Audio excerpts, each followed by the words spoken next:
주님의 은혜가 여러분들 가운데 넘치시기를 축원합니다. 지난주에도 말씀드렸고 오늘도 말씀을 드렸지만 지난주가 군 선교주일이었고 오늘은 사회복지주일입니다. 그런데 제가 한 주간을 먼저 가가지고 지난주에 사회복지에 대한 말씀을 나누었어요. 꼭 그 절기에 따라서 말씀을 나누는 건 아닌데 한번 묵상할 수 있기 때문에 나름대로 교회력은 좀 따르고 있습니다. 그래서 이제 오늘은 지난주였던 군선교를 기념하면서 저희들이 기도할 그러한 사명을 가지고 돌아보기를 원하며 군선교의실에 맞는 말씀을 좀 나누고자 합니다. 저는 제가 4년 전이 되는 것 같아요. 감리사 때 논산훈련소에 가서 군중 진중 세례식을 거행한 적이 있었습니다. 나름 진실하게 그 훈련병들이 잘 받아들이더라고요. 그리고 나름 우리가 사실 가는데 그냥 가지질 않고 1인당 한 50만 원 정도를 준비해 갔던 것 같아요. 가는 사람, 세례 주는 사람이. 이유는 그게 다 이제 그 훈련 받는 사람들에게 옛날에는 초코파이 하나 정도만 사주면 됐는데 지금은 통닭이나 피자에 애들이 이렇게 몸이 배였기 때문에 그런 좋은 거를 사줘야지만 그나마 기독교에 와서 예배도 드리고 나름대로 먹고 쉰다라는 거예요. 그래서 이제 50만 원씩 해가지고 가신 분들이 준비해서 군목 목사님에게 전달을 했습니다. 근데 더 그것도 뭐냐면은 이거예요. 그냥 초코파이만 사줘도 되는데 왜 그런 일이 있냐면은 우리가 하는 것을 보고 불교에서도 포교를 해야 되기 때문에 우리가 초코파이 줄 때 걔네들은 뒤에서부터 우리보다 나중에 시작을 했으니까 얘는 이런 거 주는구나. 그럼 우리는 이딴만한 거 줘야지라고 해서 걔네들이 통닭이나 이런 것들을 주기 시작했대요. 그러다 보니까 이제 우리는 그래 피자나 우리도 치킨으로 바꿔야 되겠다라고 생각을 해서 이왕이면 그렇게 해달라고 저희들에게 말씀을 드렸던 거죠. 근데 불교는 우리하고 좀 다른 게 있다고 합니다. 뭐냐면은 우리는 세례를 주면은 그거로 티가 나지는 않는데 걔네들은 어떠냐면 요 손목 있는 데다가 문신하는 거죠. 이쪽에. 그래서 하나를 탁 찔렀다 하면은 그 전에 한번 제가 다녀와서 말씀을 드렸을 거예요. 여기가 딱 그 문신으로 색깔이 딱 있어서 평생 살 속에 가기 때문에 제거하지 않는 이상은요. 얘네들은 세상을 살아나가면서 죽을 때까지도 무슨 어려움이 있고 하면 그리고 또 종교가 뭐냐라고 한다면 그것을 보는 순간에 나는 불교인이지 하고 부처님에게 기도를 한다는 거예요. 그러니까 이왕이면 그 훈련소에서 군대의 시작인데 가장 중요한 시점이고 힘드니까 뭔가를 의지하고픈 그러한 시대에 불교 쪽으로 가지 않고 꼭 싸우고 경쟁한다기보다는 전능하신 하나님, 영원한 생명을 주시는 하나님에게 나아오기를 바라서 우리도 그렇게 아이들에게, 아이들이죠. 뭐 이제 저 나이도 아들 같은 나이들이니까 걔네들이요. 그래서 이제 그렇게 베푼다라고 이렇게 말씀을 좀 해주신 것을 들었습니다. 여러분 군대라는 곳이 어떤 곳이에요? 생전 걔네들이 그 나이까지 부모 품 안에 있다가 그런 성격의 곳에 떨어져서 밥도 맘대로 못 먹고 잠도 맘대로 못 자는 그러한 곳에서 처음이구로 적응을 해야 되기 때문에 이 뭐라도 의지하고픈 그러한 깊은 마음이 생긴다는 거예요. 그래서 포교가 잘 된다고 합니다. 이러한 지지에서 그들이 뭐라고 해도 의지를 할 그러한 시기이기 때문에 가장 적절한 전도하기 위한 선교의 가장 적절한 타이밍이다라고 나름대로 보는 거죠. 어떤 사람들은 그렇게 진중해서 세례를 받고 나름 나도 기독교인이야 라면서 주님을 영접하는 그러한 마음을 갖는다고 합니다. 하나님은 이기게 하시는 분이거든요, 사실은. 그래서 기독교를 생각하면서 그들이 군 생활을 치르고 또 사회에 나가서도 생활하면서 나는 기독교인이지 라는 것을 깨닫고 그렇게 살아간다는 거죠. 여러분 오늘 본문의 말씀을 봅니다. 이스라엘과 블레셋이라는 나라가 전쟁이 붙어버렸어요. 블레셋이 쳐들어온 거거든요. 근데 그 블레셋에는 누가 있었냐면은 최고의 명장인 누구? 골리앗이라는 사람이 있었던 거죠. 근데 그가 나타나서 이스라엘을 향해서, 내가 골리앗이라면 여기서 이렇게 나타나가지고 그 이스라엘 군대들을 향해서, 군 진영을 향해서 막 그냥 저주를 하면서 말을 막 해대는 거죠. 이스라엘 군대를 조롱하는 거죠. 니네 뭐 어떻다 저떻다 해서 니들이 믿는 하나님이 있으면 나와보라 그래 하면서 막 조롱하고 있는 거죠. 그런데 놀라운 거는, 참 답답한 거는, 전쟁을 하면서 진영을 가다듬어 나온 이스라엘 사람들은 정작 그 블레셋 장수에게 맞짱 떠서 싸울 만한 사람이 하나도 없고, 그 장수가 나와서 한마디 하면 다 벌벌 떨고 앉아 있는 거죠. 사무엘상 17장 4절 이하를 보면은요, 골리앗은 키가 어느 정도였냐면 6규빗 한 뼘이라고 했어요. 이게 지금으로 말하면 어느 정도냐면은, 옛날 사람들이 작았을 텐데 이 사람의 키는 285cm거든요.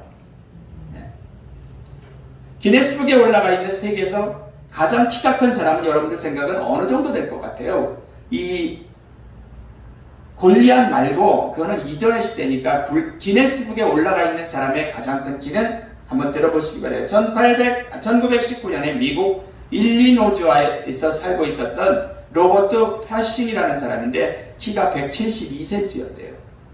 굉장했죠. 그러니까 골리앗은 이 사람보다 13cm나 더 컸던 거예요.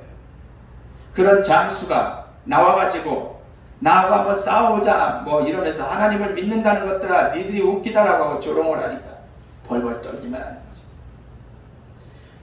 인류 역사에서 골리앗은 가장 키가 큰 사람이었어요. 머리에는 어땠습니까? 노수로 만든 투구를 썼다 그랬어요. 갑옷의 무게는 어느 정도였냐면 57kg 정도였다고 합니다. 다리에는 놋 각반을 찾고, 어깨 사이에는 놋 단장을 맺고, 창자루는 배를 째갖고, 창날은 6,000세겔, 한 7kg 정도가 된다고 합니다. 한마디로 골리앗이라는 사람은 키가 거인이고 온 몸에 무장한 것도 엄청나서 아무도 이 골리앗을 상대할 만한 사람이 이스라엘에는 없었다는 거죠. 이때 다윗은 어떤 일이 있었냐면, 형들이 다 군대 나가 있으니까 자기가 목동이었지만 어떻게 보면 면회를 간 거예요, 군의 진중에. 그런데 그 형님들을 보러 왔다가 그 하나님을 믿지 않는 이방인의 그 장군이 그렇게 막 저주하고 어떻게 보면 헛소리를 해대는 그러한 상황에, 빈정대는 소리 앞에서 그저 벌벌 떠는 이스라엘 군대만을 그냥 바라보고 있는 거였죠. 화가 난 다윗은 전쟁에 나와 있는 사울왕에게 달려갑니다. 그리고 말을 합니다. 내가 나가서 하나님을 조롱하는 저 누구? 골리앗을 물리치겠다라고 얘기를 하는 거죠. 다들 말렸고 형들은 혼내기까지 합니다. 너 여기가 장난치는 줄 알아? 양이나 칠 때 그냥 무슨 막대기 하나 가지고 짐승 나타나면 그러는 것 줄 아냐고 이제 형들은 야단을 치는 겁니다. 하지만 워낙 간곡한 말이었기 때문에 사울은 달리 이 다윗에게 허락을 하고, 다윗은 나가서 어떻게 됩니까? 싸우게 됩니다. 그가 가진 것이라고는 오늘 본문의 말씀을 보았지만 물맷돌 냇가에서 주순 5개가 진짜 무기 전체였어요. 양떼를 칠 때 맹수들이 나타나면 싸우던 그러한 물리치던 방법이었거든요. 하나님을 조롱하는 골리앗을 향해서 다윗이 말을 합니다. 나가서 어린애가 말하는 거예요. 45절 말씀을 보면은 너는 칼과 창과 단창으로 내게 나오거니와 나는 누구? 만군의 여호와의 이름 곧 내가 모욕하는 이스라엘 군대의 하나님의 이름으로 내가 너에게 나아가겠다라고 강하게 말을 하는 거죠. 그러고 나서 이제 이기고 난 이 다윗은 쓰러진 골리앗의 칼을 빼어서 그의 목을 치죠. 이 승리로 블레셋은 도망을 하고 이스라엘은 대승을 할 수 있었습니다. 할렐루야. 전쟁에 능하신 주님이 개입하셔서 결국은 승리한 거예요. 어린애가 세계에서 제일 크고 엄청난 장수를 어떻게 이길 수가 있겠어요? 하나님이 개입하시니까 승리를 하게 된 것입니다. 하나님께 함께 계시니까 이스라엘은 승리할 수밖에 없었던 거죠. 여러분, 우리는 안타깝게도 한 민족인데 통역사가 필요 없는 남과 북이 지금 전쟁 중입니다. 왜? 휴전이기 때문에 잠시 쉬는 거일 뿐이지 종전은 안 했거든요. 그래서 종전의 합의를 보자라고 지금도 이야기들이 나오고 있습니다. 이에 살기도 어려운데 남과 북은 어떻습니까? 서로 살기 어려워요. 우리 한국도 힘들어요. 국방비 가지면은 전체 대학생까지 모든 애들 장학금을 다 줘도 남습니다. 비행기 한 대 조 단위가 가는 그러한 비행기들도 있거든요. 스텔기 같은 것들. 여러분, 그런데 한 민족이 어떻습니까? 갈라져가지고 전쟁 무기 구입을 위해서, 이건 죽냐 사냐의 문제이니까 하나라도 더 좋은 것을 가지고 무장하려고 지금 아주 발버둥을 치고 있습니다. 우리 한국도 마찬가지죠. 하지만 전쟁이 나도 아무리 좋은 무기와 미국이라도, 북한은 중국이라는 나라가 있어도, 우리는 미국, 걔네들은 중국이라는 나라가 있어도 하나님께서 함께 하시지 않으면 패하고 마는 줄로 믿습니다. 그러니까 걔네들은 경상도까지 다 쓸고 내려왔었지만 하나님이 허락지 않았기 때문에 결국은 끝났던 거죠. 우리 역시 두만강까지 갔지만 하나님이 허락하지 않았기 때문에 지금 완전히 물리치지 못했던 거죠. 사랑하는 성도 여러분, 이러하기 때문에 군대의 장병 한 사람 한 사람이라도 하나님을 알도록 복음을 전하는 건 굉장히 중요한 줄로 믿습니다. 군인들 하나하나가 하나님을 믿고 하나님을 의지하면 분명히 전쟁에서 이길 수 있기 때문인 거죠. 제가 어린 시절에 저희 교회 인근 해변에 17보병사단에 이런 중대가 파견 나와 있었습니다. 이때 중대장을 비롯해서 주말마다 많은 사람들이 많을 때는 10여 명이 교회에 와서 예배를 드리고 했었어요. 이들은 힘들고 전쟁이 언제 터질지 모르는 상황이기 때문에 하나님께 전쟁에 능하신 주님을 알기 때문에 기도하면서 딴대로 국방의 의무를 감당하고 있었던 거죠. 세상에서도 여러분, 하나님께서 개입하셔서 승리하지만 하나님이 개입하셔야 승리하지만 더욱이 전쟁에 있어서는 더욱더 그런 줄로 믿습니다. 우리가 세상을 살아가며 작은 것들을 하나하나 할 때 하나님이 개입하시면 우리 승리해요. 하물며 전쟁은 더하다는 사실이죠. 열왕기하 19장을 보면 아스로왕 사네립이 쳐들어옵니다. 이때 히스기야와 유다는 두려울 수밖에 없었죠. 하지만 기도하는 히스기야를 보시고 하나님은 그들을 멸망시켜 주신 줄로 믿습니다. 역시 전쟁은 하나님의 손에 있음을 드러내는 그런 귀한 말씀이죠. 미국의 남북전쟁 때 미국의 워싱턴 장군이 가장 고전한 것은 필라델피아의 벨리포지라는 마을에서의 전투였다고 합니다. 군인들은 추위와 굶주림으로 완전히 탈진한 상태였어요.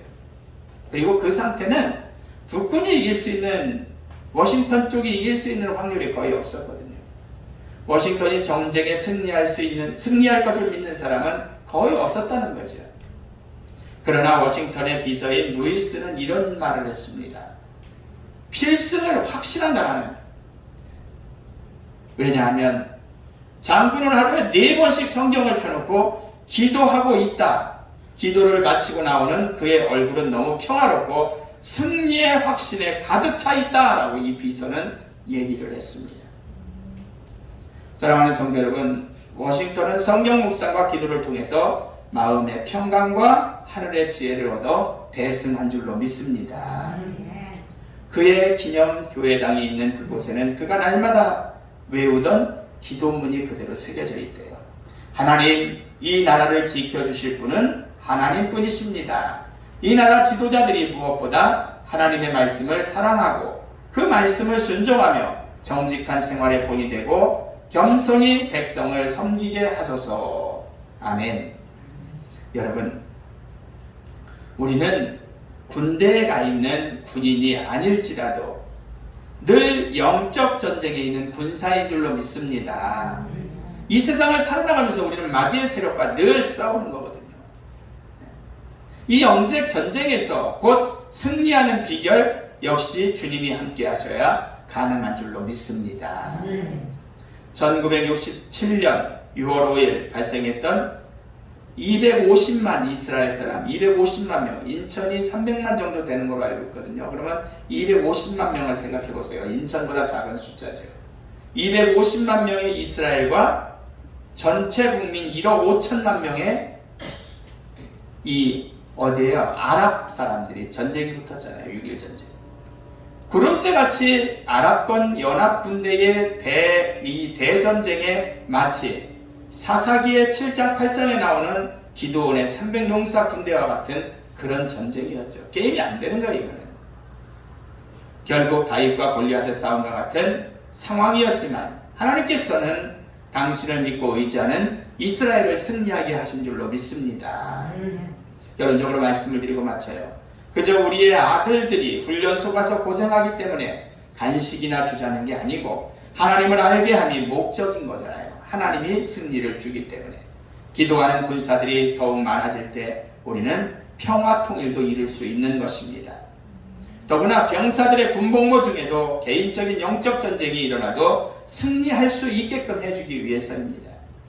바라긴 우리 성도님들도 군선교주의를 맞으며 기도하시고 또한 우리의 삶이 늘 마귀와 싸우는 전쟁터임을 기도하시는 가운데 영적 전쟁에서 하나님을 의지하시고 승리하시기를 축원합니다. 기도합니다. 하나님 감사합니다.